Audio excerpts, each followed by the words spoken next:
Hi, welcome to More to Life Outdoors. This is Robert. I'm Michelle. We thought we'd show you a little bit about what we carry. And, again, I want to preface we're not being paid, or we're not sponsoring any of these particular gear. This is just the gear that we've put together over the years. Again, we've been hiking, backpacking, probably close to 20 years now. And over the years, we've changed things, upgraded things. Some things, of course, we like. Some things we don't.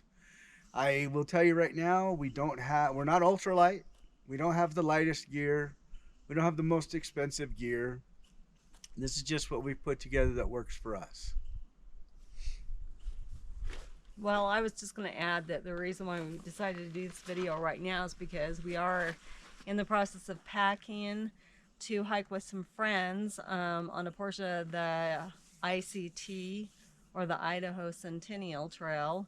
We're leaving this evening and starting on the trail tomorrow, so we need to get our backpacks loaded up tonight. So go ahead. So my current pack, I just had to upgrade last year on a backpacking trip last summer. My good old trusty Kelty Red Wing 6500, I think is what it was.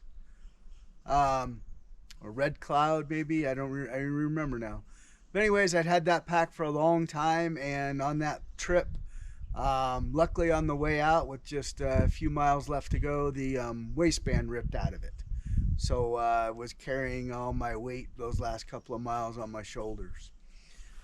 Still went with the Kelty. This one is the Kelty Coyote. This happens to be the 105. It's a little bigger than what I thought I was going to get, but because we planned on doing bigger hikes, I was going to need more room to pack more food. It is kind of nice. It does have compaction straps, so if I don't fill it completely, I can still snug it up. Our last backpacking trip, I was carrying about 50 pounds in this thing. But again, it's a Coyote 105. Pretty decent pack. It's for its size. It's not too heavy, and it fits comfortably. You want to hand me that pack? So this is the backpack that I've always used in the past. This is an REI Starlight, and it's made for women. And I've had this backpack since 2008, and I really love this backpack, the way it fit, and all the little compartments and areas to put stuff. The only thing I didn't like about it is there was no room for a hydration bladder, so I always happen to carry just bottles of water, or Nalgene bottles. So Robert got me for Christmas a new pack, and what he got me was this women's Kelty. It's a Coyote as well, but it's a 60 W. What does that mean? 60 liter? 60 liter women's pack. Oh, 60 liter women's pack. Anyways, he got this for me for Christmas because this one does have the ability to carry a hydration bladder in this little pocket right here. I don't know if you can see that or not, but I had the first chance I had to use this since we didn't go on our Zion hike was when we went up to our Mystery Lake hike about a week and a half ago, and it actually fits really well, and didn't have any problems with it whatsoever. And it was put through the rigors. Even got dragged across the rocks a few times. So anyways, that's what I'm going to pack up today. Works out pretty good. So what we're going to do is we'll bring some items over here, kind of in the order we're going to pack the pack, show you what we're going to pack. Again, like I said, It's not the most expensive gear. It's definitely not the lightest gear. The mystery lake hike that the wife referenced, she was actually packing about 40 pounds in her pack, and I had about 50 pounds. And the biggest reason why I had a little more was I carried the tent. And we'll show you that here in a little bit. So moving forward, I guess we'll go with our sleep system.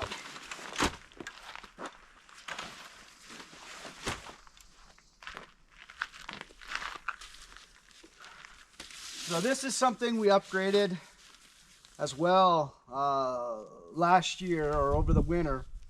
To be honest with you, we started with the the little Thermarest 1-inch self-inflating. Used that for a number of years. Then we upgraded to be honest with you, a pad we had gotten from Costco, and we used that for I guess a couple years. But we were looking for something that's a little more comfortable. I did a lot of research, watched a lot of YouTube videos, and these seem to be the ones a lot of people referred to. So we got the Repeat SLs. It's going to sound weird. We have a 25 by 72 and a 20 by 72. The reason for that is our particular tent, the tub width is only about 48 inches. So it would not accommodate two 25-inch sleep pads. So we did a 20 and a 25, basically put those together, and that's how we sleep in our tent. But we do really like these. Definitely, like in our Mystery Lake hike, the ground wasn't perfect flat. Actually, even had a few rocks.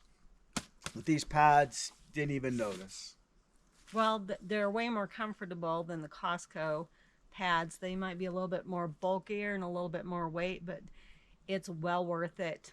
When you get sleep. For sleeping, it's well worth it. Next is our pillows. These are the Sea to Summit Eros Pillow Down Deluxe. These pillows are inflate, but they also have a little bit of down in them also, and they're as you can see, they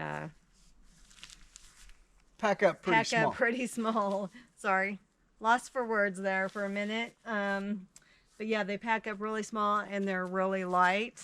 The pillows that we were carrying before were really bulky and heavy and took up a lot of room in the pack. Took a lot of room in our pack, and we were going on a multi-day hiking trip where we had to carry a lot of food. So we actually just purchased these in April of this year.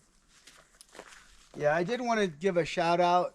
One of the reasons we went with these was, again, watch a lot of YouTube, watching Eric Hansen on Backpacking TV, and this was a pillow he was talking about, so we checked him out, and we actually liked it.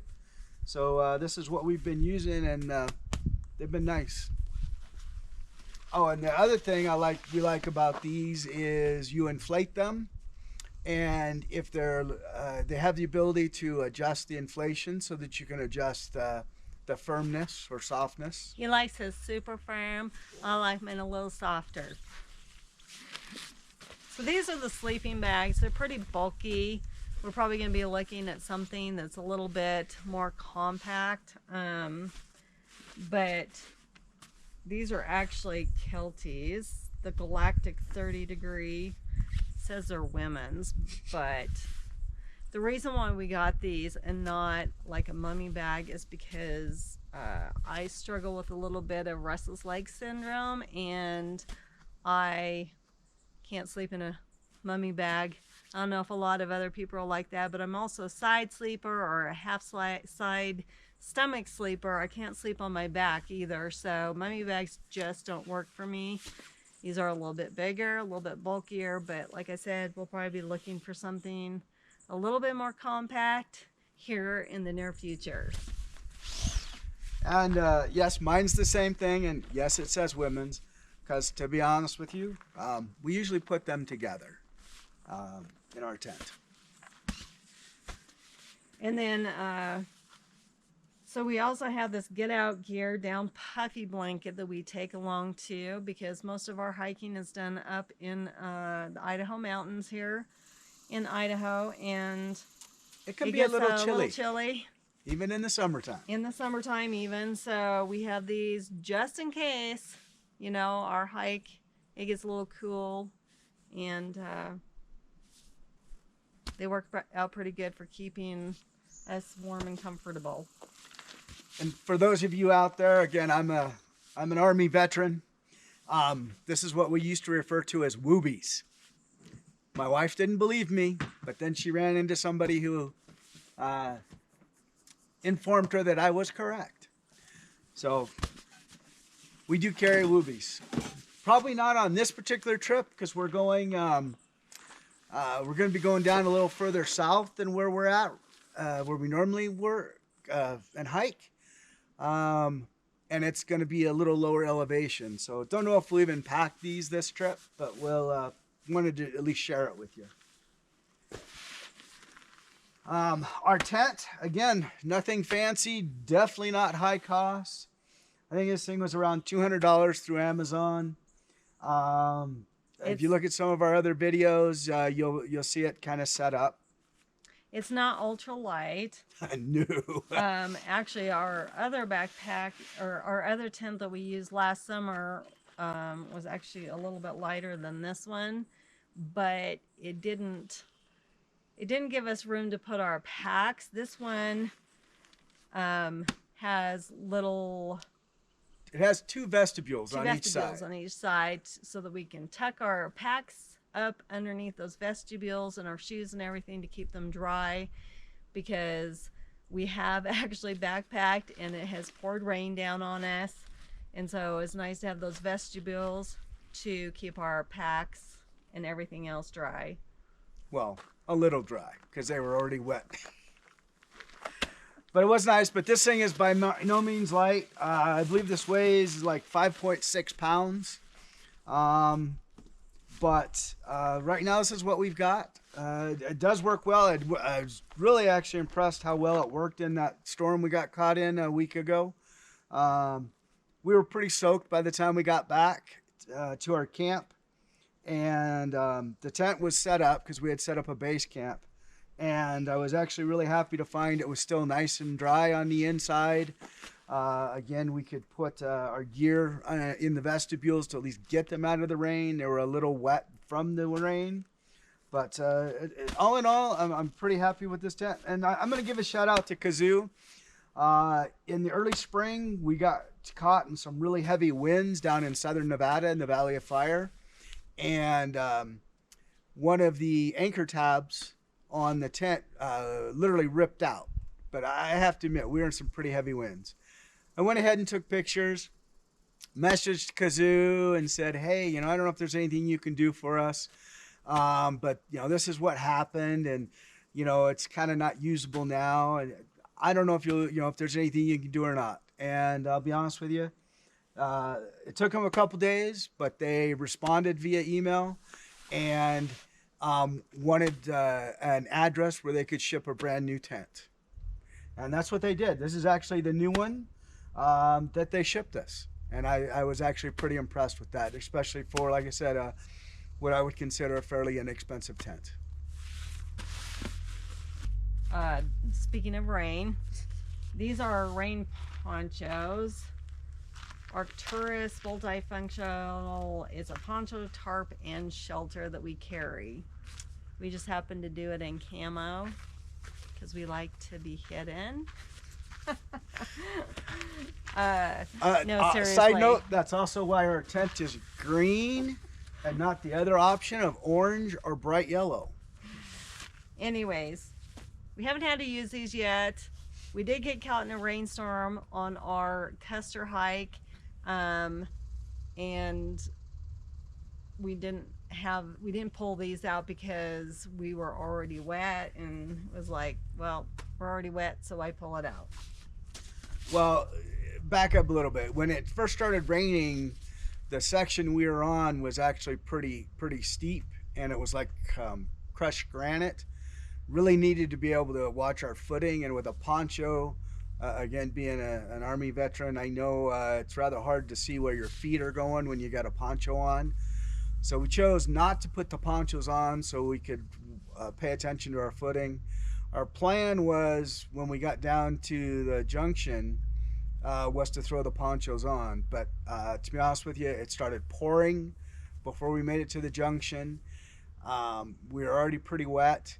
And at that point, we were a mile and a half maybe from our camp where our tent was set up. So we made the decision just to continue to drive on and jet for the tent. Again, rain. This is something else we carry. It's just a basic, inexpensive, to be honest with you, purchased at Walmart. Frog Tog rain jacket. It's nice. It's fairly lightweight. In spring and summer, well, more summer. Spring, I'll carry a puffy jacket because it can get cold. But like this time of the year, this with we have some Paradox merino wool mix long sleeve shirts. Those with this on a cool summer night actually work pretty well. Plus, it does help against the rain. Something else we carry just because, emergency blankets. To be honest with you, I stock up on these. I have them in about every pack and every ATV, just insurance. So even though we have ponchos and everything else in our packs, we still have each carry one of these. But even in our day packs, you'll find one of these. Our ATVs over here, and the bags on the ATVs, you'll actually find a bigger version, but it's still an emergency blanket. Those ones are more of an emergency almost. Blanket slash tarp can be put into a tent with the eyelets and all that kind of stuff. But these, again, we just pack just because, insurance.